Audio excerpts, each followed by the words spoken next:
Hi, welcome to Mini Movies. Today I'm going to explain an Australian disaster action film called Arctic Blast. Spoilers ahead, watch out and take care. As the movie starts, a voiceover narrates that the coldest part of the Earth is not the North or the South Pole. Instead, it's 185,000 feet above us, which is the mesosphere area in the atmosphere, where the temperature can fall to negative 140 degrees and below. The ozone layer has been protecting the Earth from that cold, until now. We are then introduced to field researcher Jack, who's working in the International Climate Research Organization, or ICRO. Jack talks to his colleague Alex, who's on a research ship, and they discuss the depleting ozone layer because of the eclipse, but they don't take it seriously. Alex notices the temperature of the mesosphere dropping by 20 degrees, but still dismisses it. Meanwhile, the world observes the solar eclipse in fascination. Then we see a satellite image that something is wrong in space. Something like a hole is forming.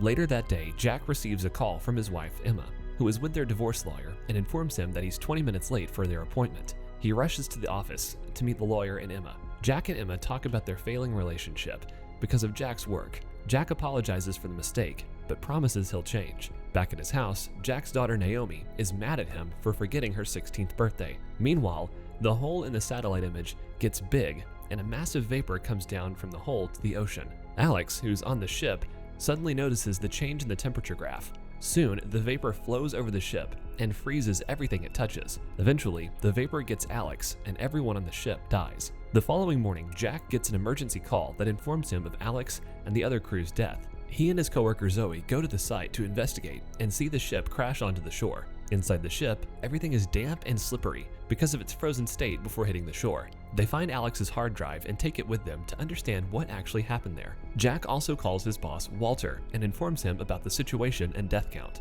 From Alex's hard drive, they find out that there was some kind of tear or rift in the ozone. A weather news channel in Sydney also notices the sudden drop in temperature in certain parts of the ocean, but dismisses it and considers that it's nothing serious. Jack then visits his wife, who's also a forensic doctor, and she's working on Alex's body.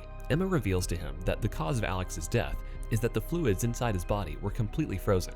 Jack gets back to the headquarters and calls Walter again after figuring out the reason for their deaths. He tells Walter that the solar eclipse caused a rift in the ozone layer, letting icy cold air from the mesosphere leak into Earth's surface. They also give it a name, cold front, and the cold front is negative 140 degrees cold, which is unbearable for all living and non-living things on Earth. Jack asks Walter permission to access data from another satellite to confirm the rift in the ozone, but his boss can't allow that. After the call, Jack tells Zoe that they're going to do it without Walter's permission, and simply puts in a passcode and gains access to the military satellite data. After confirming the rift, Jack leaves to inform the media and put an emergency response into action. But the media doesn't help him, since they might lose their job if the news is not genuine. Jack then decides to help his family, something that he could do at the moment. He drives to the school and looks for his daughter, but she's gone to the beach with her friends. Unfortunately, it's the same beach where the cold front is going to hit. To save Naomi, he drives as fast as he can to the beach and tells Emma to come to the lab since it's safer.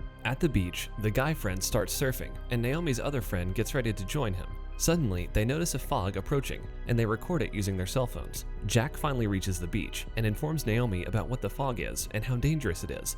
Jack also tells her friend to come out of the water, but the teenager doesn't listen to him. The fog gets the guy and his girlfriend and freezes them both to death. Naomi is scared after seeing this, and they run back to their car. Before the fog reaches them, they somehow manage to escape from the beach. On their way to the lab, Jack calls the media guy and says that he saw 2 people get killed by the cold front, and it will soon hit the city. The media guy finally believes him and rushes to announce the emergency to the people. Meanwhile, Emma reaches her parents' home and is about to take them to the safe place, but Jack calls her and asks her to stay put since the cold front is moving faster than he expected. The news gets broadcasted, and everyone in Australia starts to panic and do what everyone usually does at the time of emergency: stock up everything they can get their hands on, like electric heaters, cables, LPG, and so on.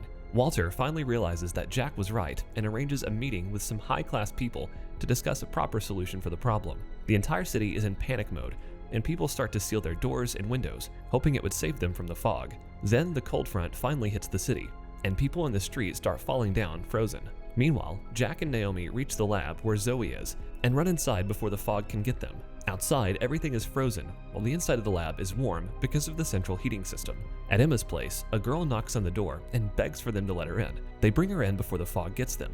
The girl has severe frostbite and is looking for her little brother, who got lost in the fog. Emma and her parents give her some warm clothes and try to make the girl comfortable. Meanwhile, Jack does some space calculations and figures out a way to stop the cold front. He calls his boss Walter and informs him about his idea, but Walter doesn't listen to him since he's already found a way to stop the fog. Walter's idea is to launch so many hot air balloons into the sky carrying gases and chemicals that will close the rift in the ozone, but Jack thinks it won't work, which Walter doesn't appreciate. Walter hangs up after saying he should give more preference to keeping his family safe. As the night falls, Zoe finds out many other countries are facing the same problem as them.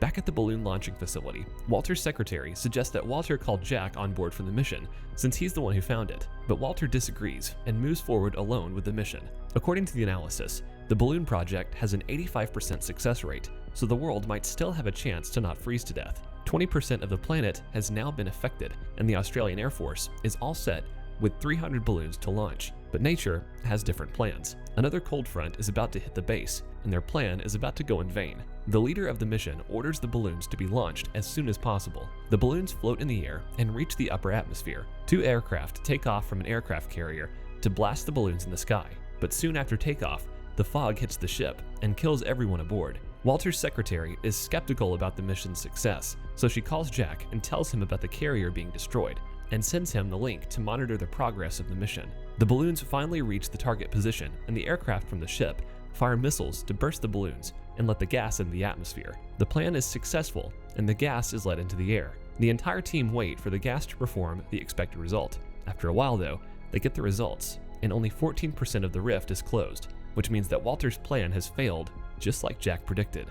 No other options left. Walter shamelessly calls Jack and asks him about his plan. Jack wants to launch 3 jets with ammonium nitrate, which would be ignited and activated by lightning in the atmosphere above the ozone rift. He believes that it will repair the broken ozone layer. Walter agrees with the plan and asks Jack to calculate the target and payload as quickly as possible for the mission. Jack gets to work and starts the calculation. As he's working on the mission, Zoe falls unconscious. She's diabetic and her insulin has gone down. Jack stops the work for a moment and decides to get insulin for Zoe. He asks Naomi to help Zoe and goes out to his car. He somehow manages to get to a pharmacy where he's attacked by the owner for trespassing, but Jack knocks the shop owner down, takes the insulin, and comes back. Meanwhile, the girl rescued by Emma and her family dies on the couch because of her illness and cold. At the lab, Walter calls Jack and is surprised when Naomi picks up. He's furious and asks Naomi to send them the calculations. Naomi asks for some time and starts working on the calculation. As the work continues, the generator in the lab stops working. Meanwhile, the military leader calls Walter and informs him that the base will be hit by the cold front in just a few minutes, and they need the calculations quickly. Back at the lab, Jack comes in with the insulin and helps Zoe and fixes the generator. Jack successfully gets the lights back on and sends the data to Walter, who then sends it to the military base where the jets are to be launched. The jets make their way successfully into orbit and spread the chemicals above the rift. The lightning gets aggressive and hits the jets exactly as predicted. We then see the rift getting smaller after the gas is filled into the hole in the ozone layer. Walter finally announces that the ozone levels have jumped to 80%, and everyone celebrates the mission's success. As everything comes to normal, Jack and Naomi drive back to Emma and her parents. Naomi runs to her mother and hugs her. Jack and Emma share a kiss, suggesting that their relationship issues are almost solved.